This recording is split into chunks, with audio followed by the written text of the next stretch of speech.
तुम्हाला तुमच्या computer skills upgrade करायच्या आहे? दिशा कम्प्युटर इन्स्टिट्यूट घेऊन आले आहेत महा डिस्काउंट ऑफर। आता कोणताही कोर्स करा फक्त 1800 रुपयांमध्ये। आणि आता बातमी आहे रोहित पवारांची। अजितदादांनंतर जय पवारांनी बारामतीमध्ये जनता दरबार सुरू केला, पण आता रोहित पवारांनीही बारामतीकरांच्या समस्यांचा निपटारा करण्याचा प्रयत्न सुरू केलाय। त्यामुळे 2029 साठी तयारी सुरू झाली आहे का, ही चर्चा रंगतेय। बघूयात। रोहित पवारांनी थेट बारामतीतच जनता दरबार घेतलाय। त्यामुळे रोहित पवार यांनी बारामतीची 2029 ची तयारी सुरू केली आहे का, अशी चर्चा सुरू झाली आहे। रोहित पवार हे कर्जत जामखेडचे आमदार आहेत आणि बारामतीमध्ये नागरिकांच्या समस्या जाणून घेताना रोहित पवार दिसले। अजित पवारांच्या निधनानंतर बारामतीत जय पवार यांनी जनता दरबार घेणं सुरू केलंय। दर गुरुवारी जय पवार बारामतीच्या राष्ट्रवादीच्या कार्यालयामध्ये जनता दरबार घेतात। आता रोहित पवार यांनीही बारामतीकरांच्या समस्या ऐकून घेण्यास सुरुवात केल्याचं दिसतंय।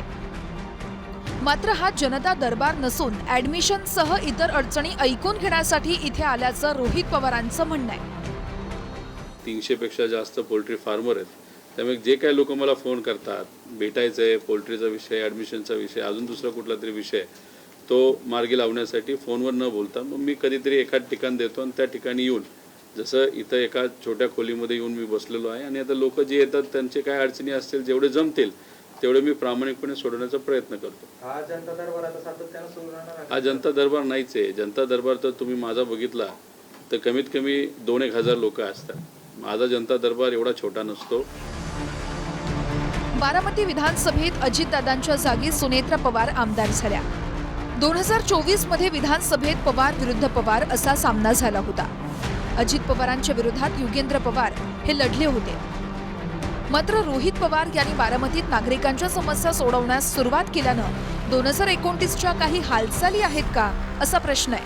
म्हणजे जे काय आहे ते आता फक्त दादा हे कार्यकर्ते, काम करणारा माणूस आहे, कामाचा माणूस आहे, म्हणून आम्ही त्यांच्याकडे पाहतो आणि त्यांच्या भेटीसाठी आम्ही इथं आलेलो आहे। एवढं चांगली गोष्ट, लोकांचे प्रश्न सुटतात जलद गतीने आणि न्याय मिळतोय, त्यामुळं चांगलं आहे। आम्ही त्यांना अभिनंदन करायला आलो त्यांची रयत भवन उत्तर त्यांच्या विभागाची नेमणूक झाल्याबद्दल, आणि आमची काही लोक आहेत त्यांचे प्रश्न घेऊन आलेलो आहे आम्ही दादांकडे। दादा दरवर्षीच ॲडमिशनच्या काळात इथं असतात आणि त्यांनी आज नागरिकांच्या भेटीगाठीसाठी ते आलेले आहेत बारामतीतले, आणि ते बारामतीचे रहिवासी असल्यामुळं बारामतीचे लोक त्यांच्याकडे कायमच जात असतात।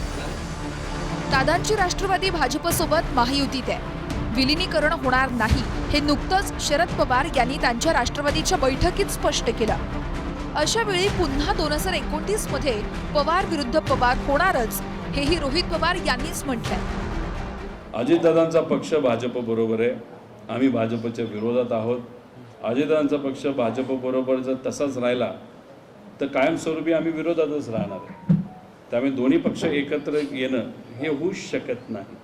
जर अजितदादांचा पक्ष बारामतीमध्ये आणि महाराष्ट्रामध्ये महायुतीबरोबर राहणार नसेल, तो वेगळा होणार असेल, तर मग उद्या जाऊन बारामतीमध्ये त्या पक्षाला संधी दिली जाऊ शकते।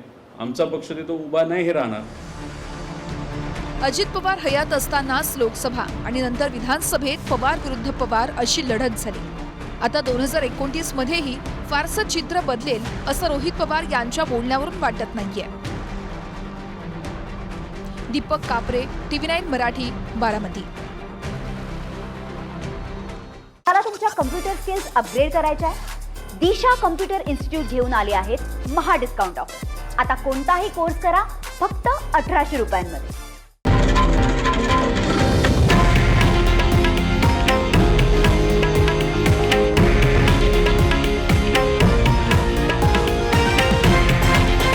हे आहे देशातील नंबर 1 न्यूज नेटवर्क आणि आपण पाहत आहात TV9 मराठी, एकमेव।